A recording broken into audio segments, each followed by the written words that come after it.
Panthers are 6-6. I would normally start the show or start this segment with a little big picture optimism, right? Who wouldn't have signed up to be 6-6 through 6 games or through 12 games, with the Carolina Panthers? But yesterday we changed all that, and I think rightfully so, right? I think the goal was to be something like 6-6. The goal was to be in the mix for the division. The goal was to play meaningful football late into the season. Check, accomplished, good job.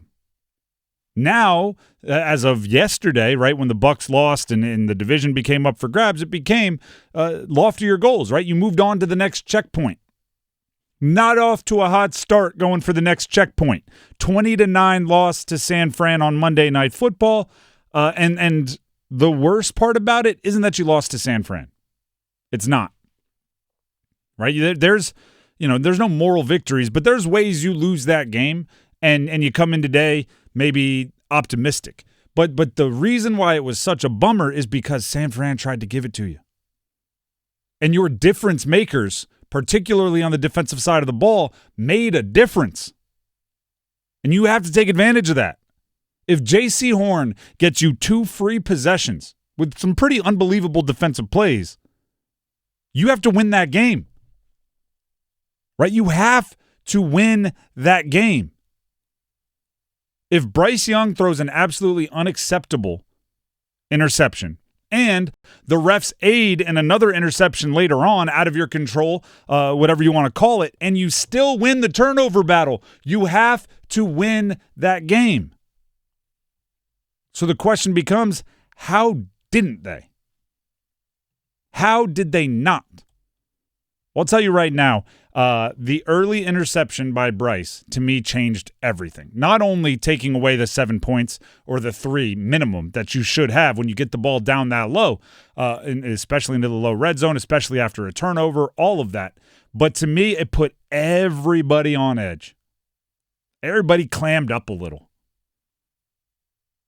Right? I think Dave Canales wanted to run the offense similar to how they did last week against Atlanta, which I don't think was the right move. I think they should have tried to run it like they did against Dallas or Green Bay through Rico Dowdle, but it seemed like he wanted to run it like Atlanta.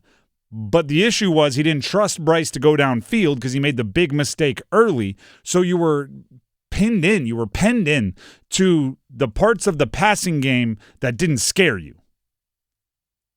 And guess what? If they don't scare you, they darn sure ain't scaring the other team. Dave Canales sums up the loss to San Francisco after the game. Big picture stuff. Just a game of missed opportunities. Our defense was putting us in some great situations, with the interceptions and not coming away with points. Having an interception on one of those things really hurt us.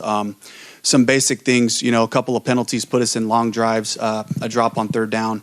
Really just comes down to fundamental execution and things that, I felt like we're moving in the right direction, but we didn't take that step today that I was looking for, collectively as a group. And the defense battled and they, kept us in it, gave us some opportunities there, and then we turned it over again at the end with an opportunity to make the game close there at the end. Yeah, I like that he made sure to double back on the defense there at the end, because when he said it's a game of missed opportunities, my internal monologue was going, J.C. Horn didn't miss opportunities. Mike Jackson didn't miss opportunities. They made opportunities. Those 2, 3, 4, whoever, all the backup linebackers that had to play in that game, they didn't miss an opportunity. They played well for deep depth chart guys up against an offense that has some dudes that they had to match up with. There weren't all missed opportunities. Guys getting hurt during the game. That's what I mean. They started with maybe linebackers 3 and 4, ended with maybe 5 and 6. Mm-hmm. Like they were deep in their depth. The offense missed the opportunities. The offense missed the opportunities. The play caller, the quarterback, the receivers missed the opportunities. Now, the lack of a run game is going to be frustrating. You see the numbers, it's going to be even more frustrating. Dave Canales on the lack of a run game after the game. I just felt like building off of, what happened last week and just taking a step forward with the pass game. I saw some opportunities. We were protecting pretty well as far as pass protection goes, and just felt like we just didn't come away with our opportunities consistently enough early on. And then in the second half, at a certain point when the score becomes what it is, it's like, okay, we're in a 2-score game. We got to move it a little bit here and throw the ball around, and had some measure of success that way. But and the run game seemed to be hitting pretty good, but I was trying to take advantage of it. They were playing some loaded boxes that did a good job with their disguise in some of those areas too. The running game was hitting. And in the third quarter, minutes in, it wasn't like it was right away. Over halfway through, I believe it became the 3-17 game rather than the 3-10 game. There was so much time, so many drives for you to double and triple down on the run game, and you chose not to. And it's almost like they skipped a step. Right? And what I mean by they skipped a step, from a play calling standpoint, establish the run. There's a reason why that's like a cliche, right? Establish the run, and then you can build your offense off of it.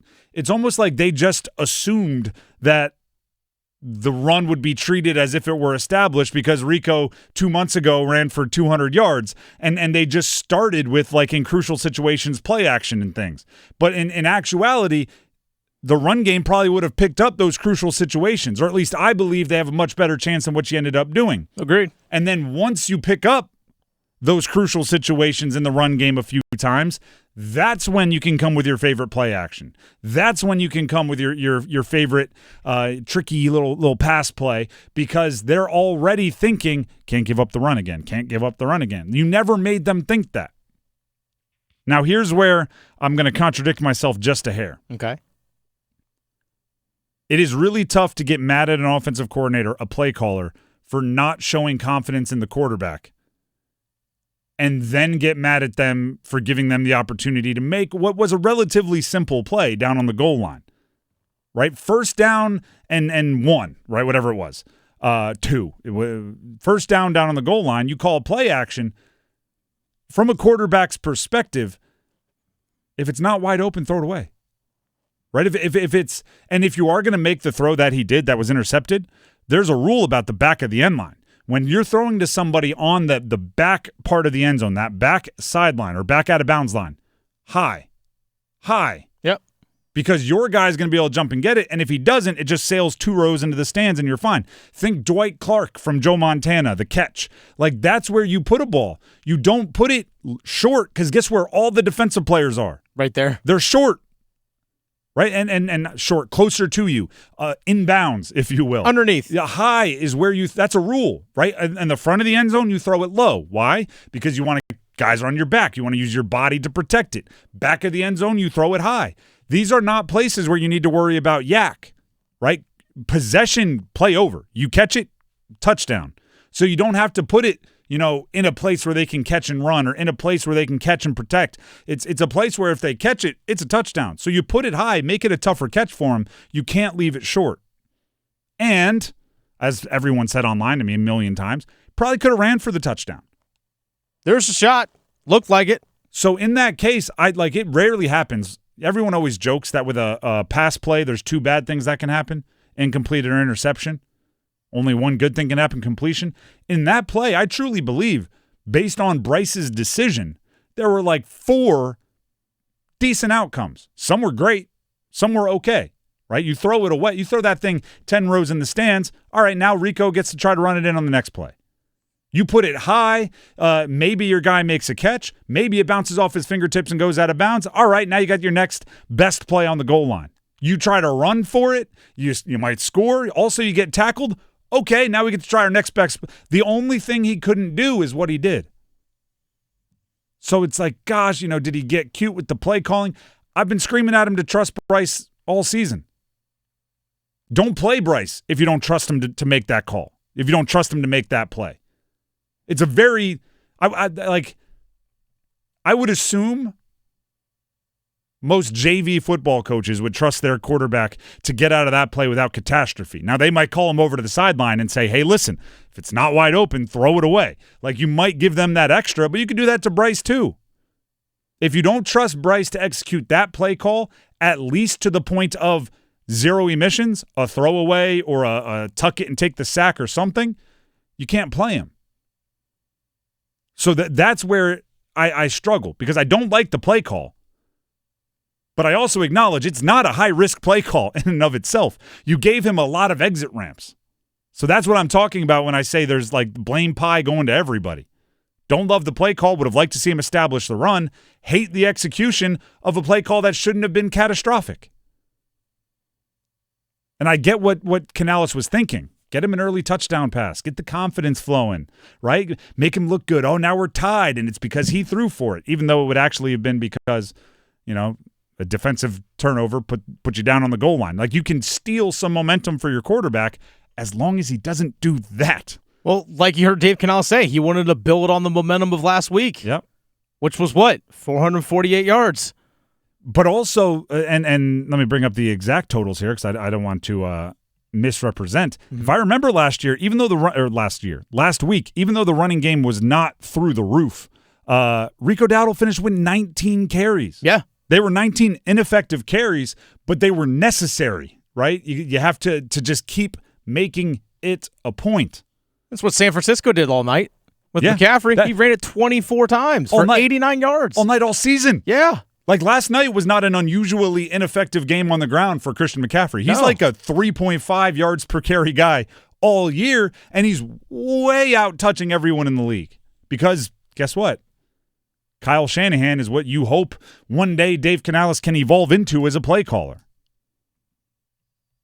It's like, wow, look at this. Kittle's really good catching passes, play action. It's like because they gave it to Christian McCaffrey 1,000 times and the defense thought it was going to happen. Very frustrating game.